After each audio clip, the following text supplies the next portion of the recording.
Gavin is a sociologist and activist living in Warsaw, and he has written extensively on political and economic developments in Poland and in Central and Eastern Europe.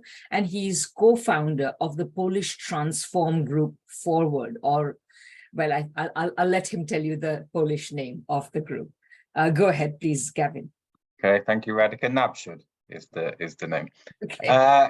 Okay, thank you. Actually, a lot of what Veronica just said applies to the situation in Poland. A lot of what she described about the political atmosphere and so forth is very similar to what is occurring in Poland. What I'm going to try and do is to try to draw out a few of the contradictions, particularly the sort of social economic contradictions which are being caused by the war in Ukraine. There's many issues which I won't be able to cover.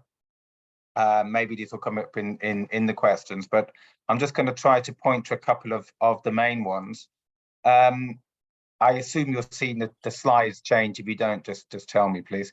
What the kind of image of Poland abroad is being the country which is the most pro-NATO, the most vehement for supporting the war in Ukraine, and for urging the West to send more weapons, and etc. etc.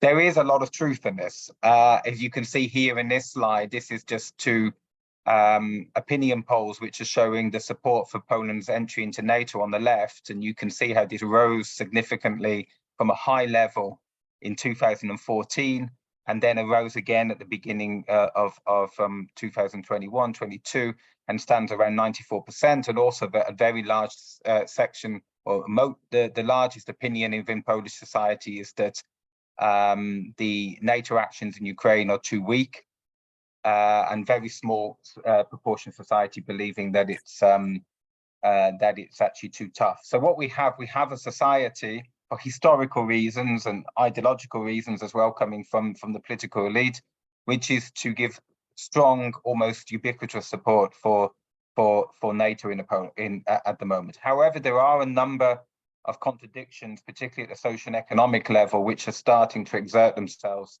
as the war continues.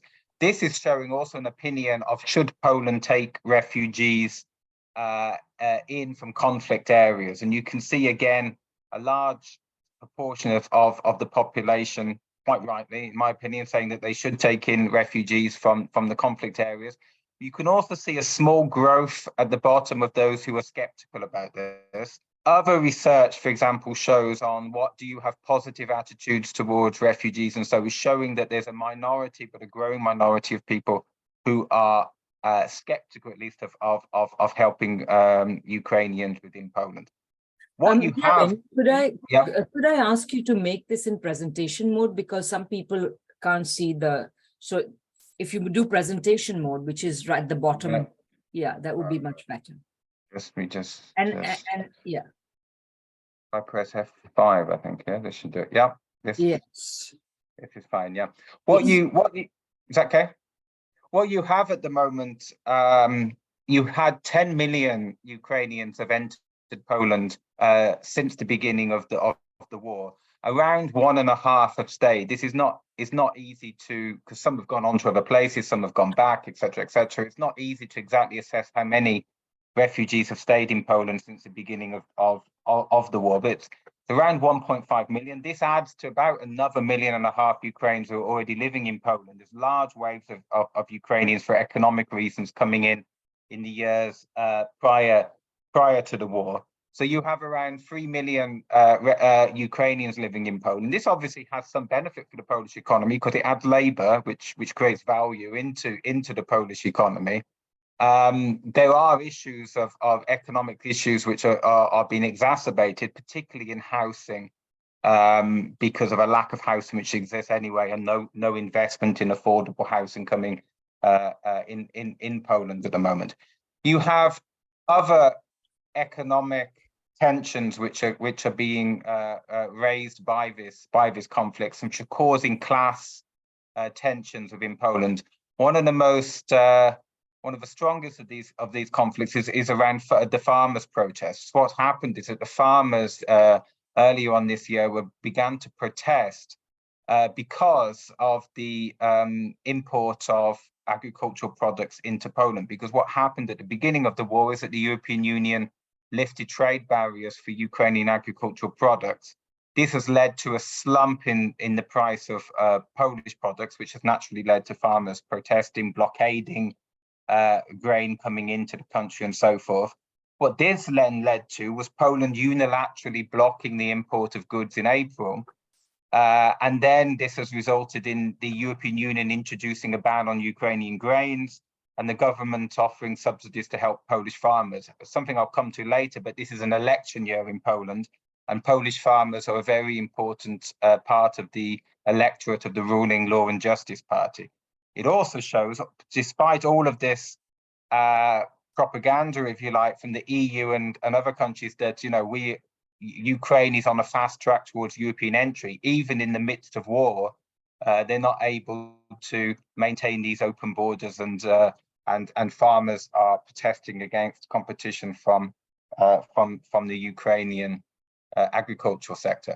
What you've had on the Polish economy then, as in elsewhere, is a pressure on the economy. You can see on the right here that we have GDP growth. There's 2 quarters we've had negative growth.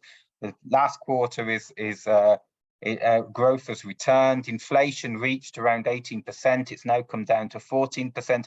The Polish economy is not in a huge crisis, but people are starting to suffer. You can see on the left, real wages, because of inflation, has gone into negative territory for the first time in over a decade.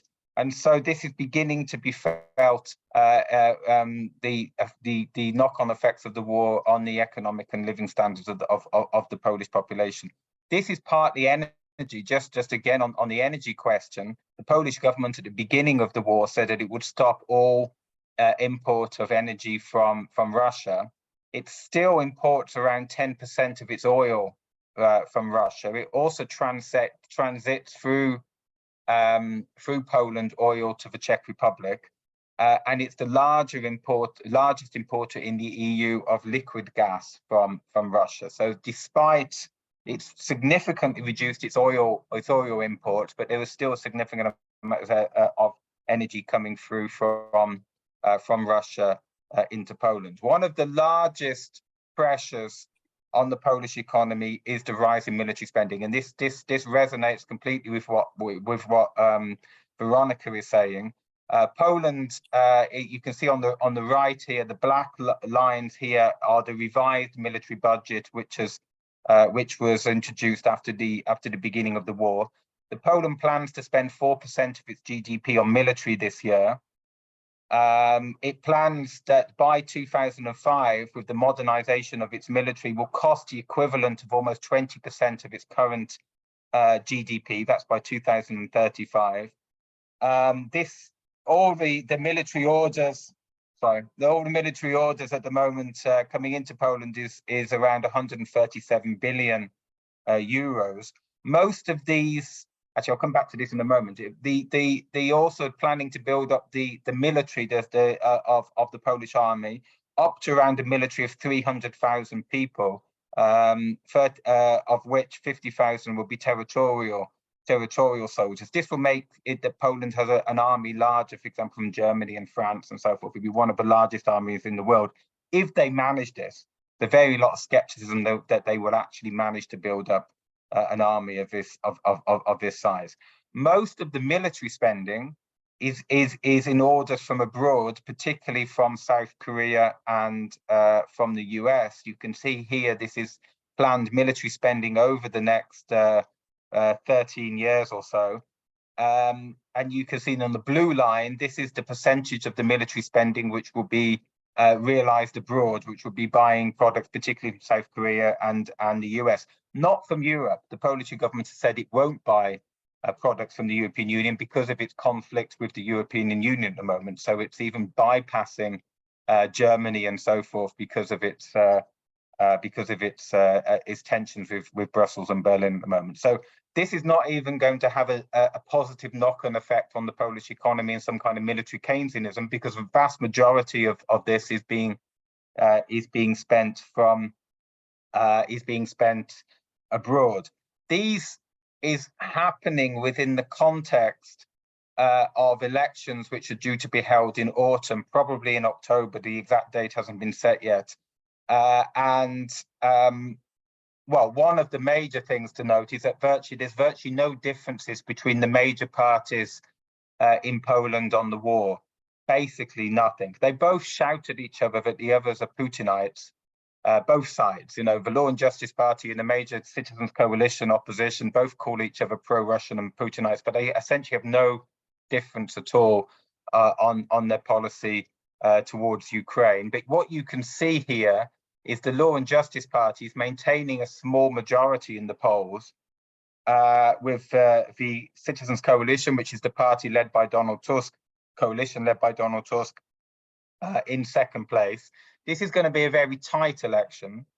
I would at the moment predict, when the polls show, that probably the Law and Justice Party will end up as the largest party, and then but it will be a difficulty in who it's going to form a coalition with. On the red line, you can see the left, which essentially is hanging around, you know, at the most it gets up to 10%. But an interesting development is this dark blue line, which is a party called Confederation. This party is a far-right party. It's a neoliberal and far-right party, but it's the only party in Poland which has taken, if you like, a skeptical line towards the war. But it's taken it within a position of anti-Ukrainian position, anti-Ukrainian refugees. It's also the only party which talks about the historical issues, because one of the tensions in Poland, which has been mentioned before, with Ukraine, of course, is the you know, the sort of the history of the Second World War, of the murder of Poles, and the glorification of Banderites within parts of the by the Ukrainian government, and so on and so forth. They're the only party that talks about this, and with the underlying tensions in the economic issues and the building up by such forces as a sort of anti-Ukrainian refugee atmosphere, this is what they're trying to build on. I actually think they will get a reasonable result, meaning they could get up to around 15%, which could end up with a coalition government of Law and Justice Party and Confederation. This would be a difficult coalition government. But again, my guess is that the far right will do what they do everywhere, like in Italy. They will shout about the war and things like that when they're in opposition. If they get anywhere near government, they won't. They will probably just continue what they were doing before.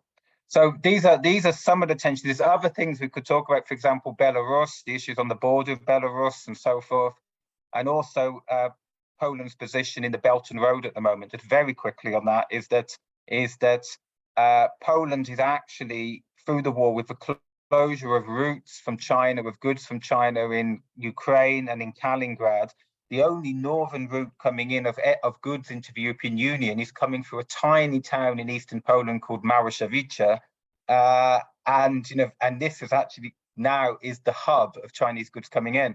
So there's actually any sort of anti-Chinese propaganda or sentiment from the government or mainstream media is quite subdued at the moment, and for many economic issues, and so that's basically what I have to say. I'm Michael Hudson. I'm appearing here for the International Manifesto Group. If you like this video and ones like it, please subscribe. For more information, go to the address on the screen.